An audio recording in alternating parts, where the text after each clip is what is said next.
ஸ்டாலின் எல்லா இடத்துலையும் சொல்றாரு எங்க ஆட்சி நல்லா இருக்குது, எங்க ஆட்சி நல்லா இருக்குதுன்னு. ஜபகர் அலி அவர் வந்து சமூக செயற்பாட்டாளர். அவர் என்ன செய்யறாரு, கனிம வள கொள்ளை ஒரு வாரத்துல தொழுகை போட்டு வரும்போது லாரி ஏற்றி கொல்லப்படுகிறார். நம்ம நெல்லையில ஜாகிர் ஹுசேன் வகுப்பு சொத்தை ஒருத்தர் அபகரிக்கிறாரு அப்படின்னு சொல்லிட்டு அந்த இஸ்லாமியர் புகார் கொடுக்கிறார். புகார் கொடுத்த பிறகு அவர் வந்து கொலை செய்வேன் அந்த பார்ட்டிங்க மிரட்டுறாங்க. பேரையும் சொல்றாரு, சொல்லி வீடியோ வெளியிடுறாரு.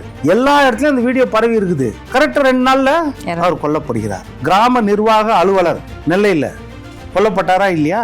அவர் அலுவலகத்திலே இதை கனிம வள கொள்ளையை காமிச்சு கொடுத்ததுக்காக அவர் கொல்லப்பட்டார். இந்த ஆட்சியில் அப்ப சட்டம் ஒழுங்கு எந்த அளவுக்கு இருக்குது?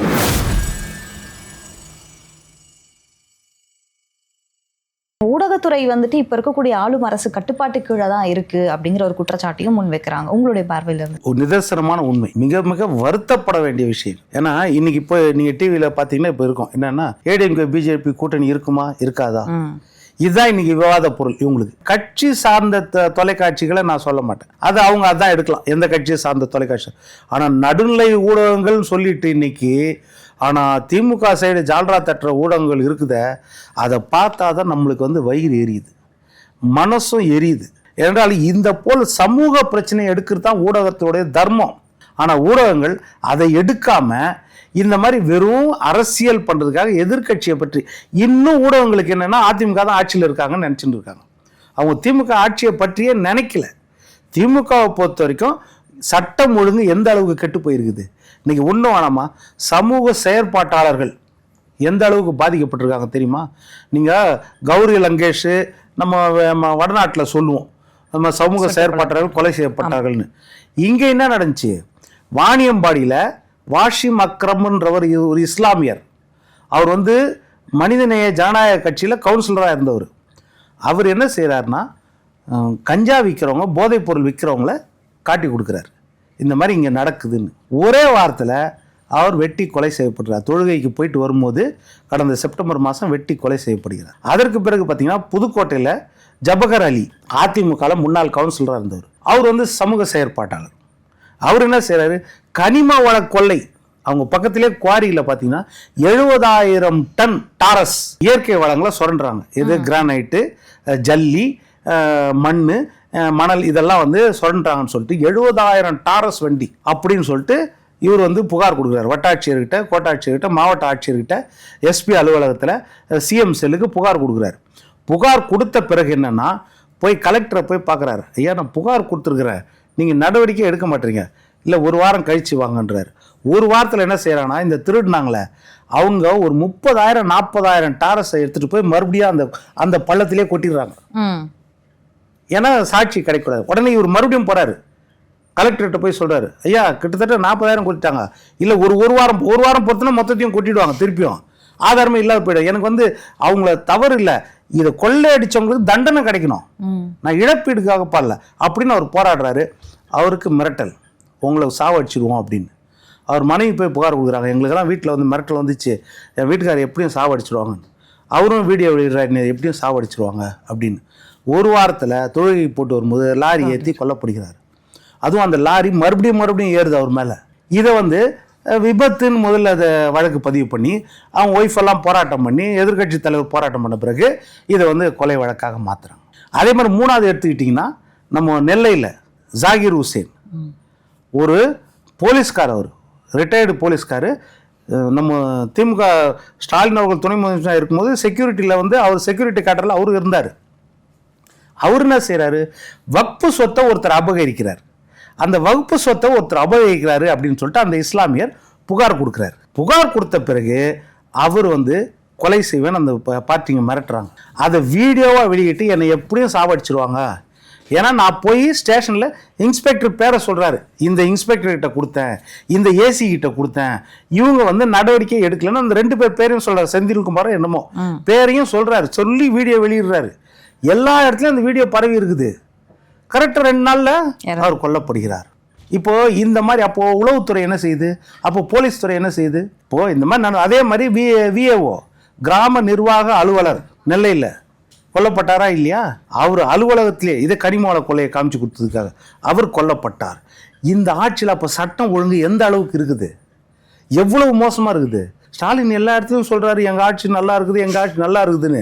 எந்த அளவுக்கு மோசமாக இருக்குதுன்னு இப்போ நமக்கு தெரியல. இப்போ நீங்கள் நாளைக்கு ஏதாவது ஒரு சமூக ஒரு செயல் நடந்தால் நீங்கள் சொல்லக்கூட முடியாது புகார், ஏன்னா நீங்கள் மாட்டிக்குவீங்க. கண்டிப்பா. அப்படித்தான் ஞானசேகரன் வழக்கில் ஆச்சு. கனிம வள திருட்டுகள் வந்து அதிகமாக ஆயிடுச்சு, தொடர் புகார்களா வெளியில வந்ததுனால தான் அமைச்சர் துரைமுருகனோட பதவி வந்துட்டு மாற்றப்பட்டது, இலாக்கா மாற்றப்பட்டது அப்படின்னு ஒரு விஷயமும் சொல்றாங்க. இது உண்மையா? இல்லை, இவங்க கொள்ளைக்கெல்லாம் இவங்க வந்து மாற்ற மாட்டாங்க இலாக்காலம். அந்த கொள்ளை வெளியே தெரிஞ்சால் கூட மாற்ற மாட்டாங்க. நம்ம தான் டாஸ்மாக் விவகாரத்தில் இல்லை, போக்குவரத்து துறை விவகாரத்தில் ஸ்டாலின் தான் குற்றச்சாட்டு போரூரில் குளித்தறையில் எதிர்கட்சி தலைவராக இருக்கும்போது சொன்னார். இந்த கேடுகட்ட ஒரு அமைச்சர் இருக்காரு செந்தில் பாலாஜின்னு, அவரும் அந்த தம்பியும் கொள்ளையடித்து ஊரை வலையில் போடுறாங்க.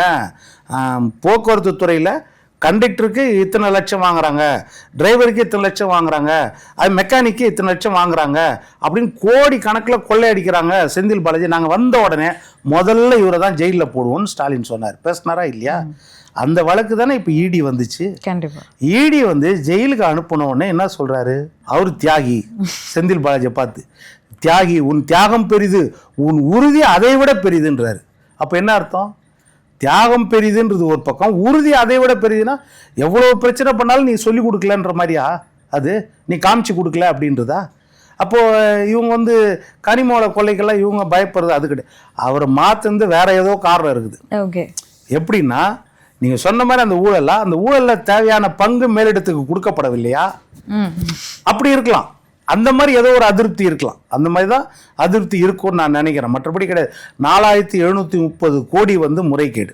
மத்திய விஜிலன்ஸ் வந்து சேட்டலைட்டில் பார்த்து உங்களுக்கு வந்து 3 மீட்டருக்கு கொடுத்துருந்தா நீங்கள் 30 மீட்டர் அளவுக்கு தோண்டிடுறீங்க மொத்தத்தையும். ஒரு 1000 ஏக்கர் கொடுத்துருந்தா நீங்கள் 10,000 ஏக்கருக்கு தோண்டிட்டீங்க. அப்படின்னு 4730 கோடி அரசுக்கு வருமான இழப்புன்னு தான் கலெக்டர், தாசில்தார் இவங்கள ரெய்டு பண்ணுறதுக்கு அமலாக்கத்துறை நோட்டீஸ் கொடுத்துச்சு. அவங்ககிட்ட என்ன செய்ச்சு, நீங்கள் அரசு அதிகாரிகள், நான் ஏன் அரசியல்வாதியை பிடிக்கணும், அமைச்சரை ஏன் பிடிக்கணும், நீங்கள் அதிகாரிகள், நீங்கள் கையெழுத்து போட்டால் தானே அது நோண்ட முடியும், சுரண்டத்தில் தோண்ட முடியும். அதனால் உங்களை நான் விசாரிக்கிறேன்னு விசாரித்தா திமுக அரசாங்கம் திருப்பி சுப்ரீம் கோர்ட்டுக்கு போகிறாங்க. எங்கள் அதிகாரிகளை விசாரிக்கக்கூடாது போனாங்களா இல்லையா? அப்போ எதுக்கு போகிறாங்க? அப்போ காரணம் அடுத்தது பார்த்தீங்கன்னா இவர் மேலே, நம்ம கதிரானந்த் மேலே விசாரணை, நம்ம துரைமுருகன் மகன் மேலே. துரைமுருகன் மகன் 13 மணி நேரம் இடி விசாரணை பண்ணுது. துரைமுருகன் என்ன செய்கிறாருன்னா டெல்லிக்கு போகிறார். டெல்லியில் போய் யாரை பார்த்தாரு, என்ன செய்தார்னு தெரியாது. திரும்பி வந்தவர் பார்த்தா நம்ம கதிரானந்த் கைது செய்யப்படவில்லை, அப்படியே விட்டுடுறாங்க. அதிமுக போனால், எடப்பாடி பழனிசாமி டெல்லிக்கு போனால் உடனே சட்டமன்றத்திலேயே வியாக்கியானம் பேசுகிறாரு நம்ம முதலமைச்சர். என்னன்னு, அவர் போகிறாரு, நீட் ரத்தை கேட்கலாம், கச்சத்தீவை கேட்கலாம், மொத்தத்தில் இந்தியாவே கேட்கலான்ற மாதிரி சொல்லிவிடுவார். ஆனால் துரைமுருகன் எதுக்கு போனார்? சட்டமன்றத்தில் ஏதாவது விவரம் சொன்னாங்களா? ஏன்னா செகண்ட் பிளேஸில் இருக்கிற அமைச்சர்.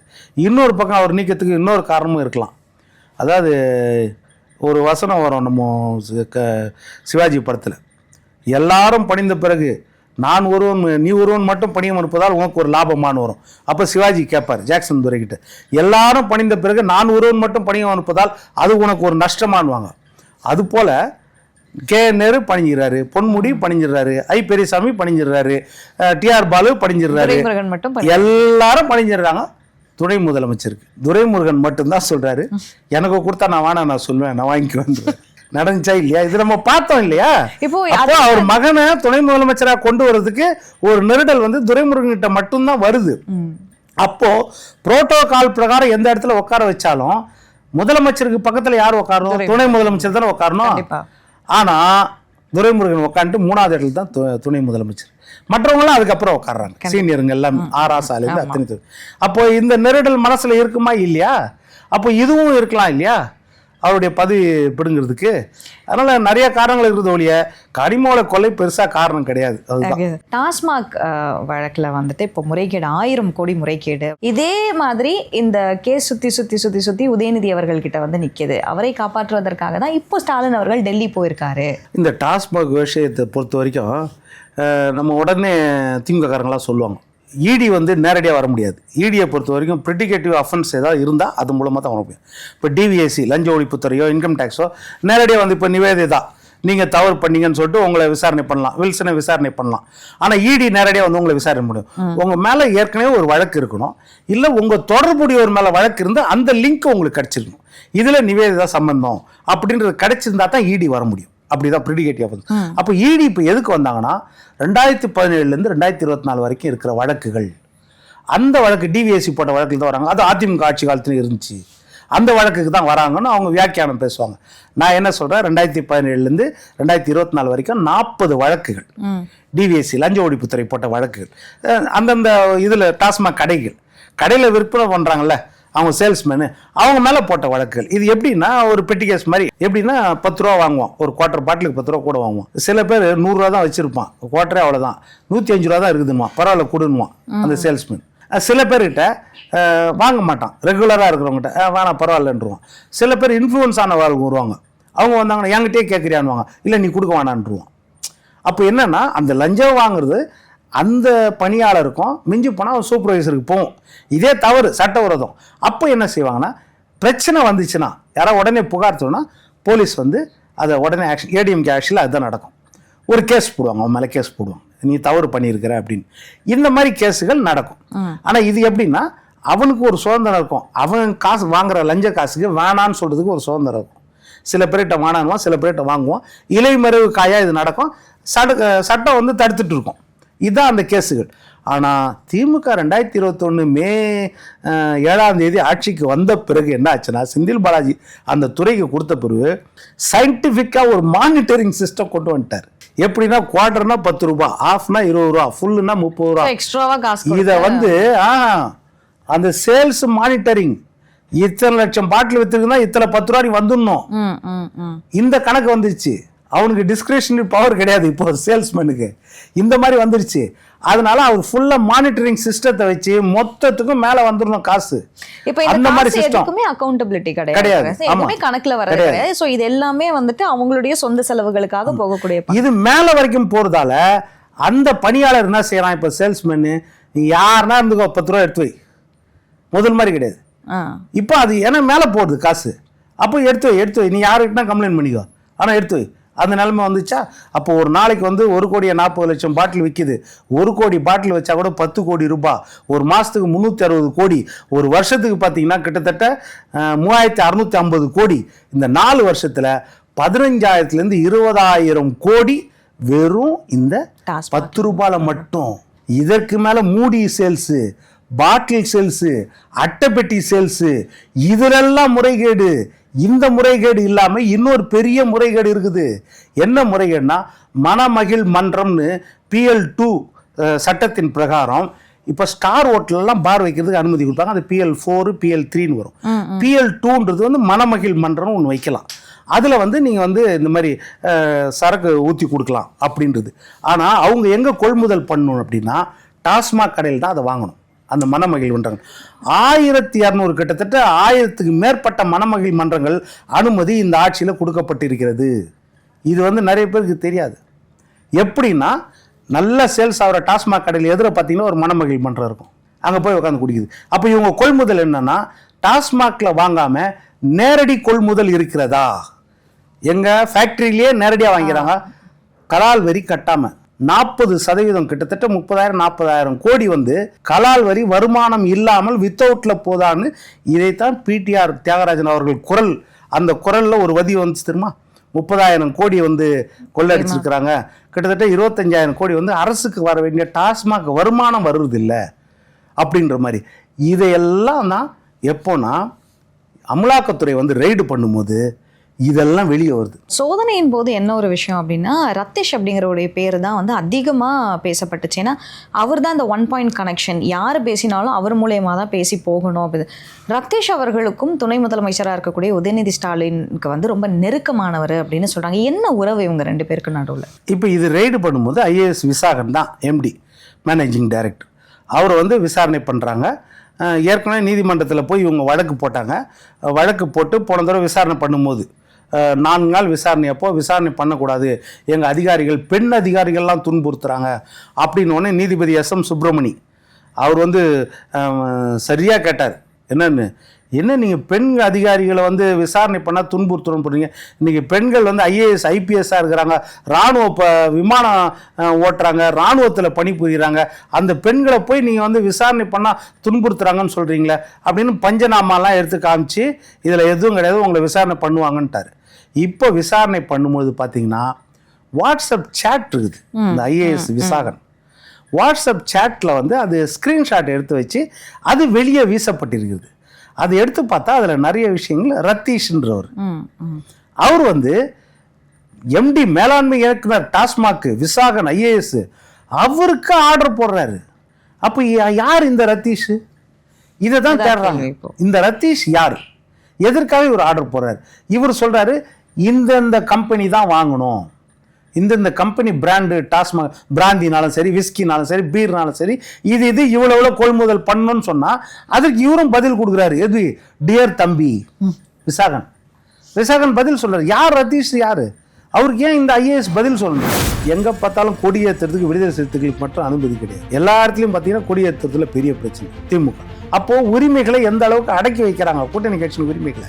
இன்னொரு பக்கம் வேல்முருகன் தமிழக வாழ்வுரிமை கட்சி சட்டமன்றத்தில் பேசவே முடியல, பாவார் அழுவார். ஜெயலலிதா என்ற ஆளுமை மறைந்து விட்டார்கள். அதிமுக இரட்டை தலைமுறை என்ற குழப்பம், மேல டெல்லியிலிருந்தும் அழுத்தம், மாநிலத்திலையும் அழுத்தம்.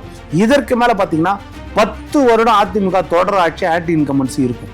இத்தனைக்கும் மேல 75 இடத்துல அதிமுக கூட்டணி ஜெயிச்சுது. இப்போ வந்து பாத்தீங்கன்னா திமுக மேல அப்படியே வெறுப்பு இருக்கு. 5 வருஷம் வெறுப்பு. திமுக எதிர்கட்சியா வந்தா ஒரு பெரிய ஆட்சி.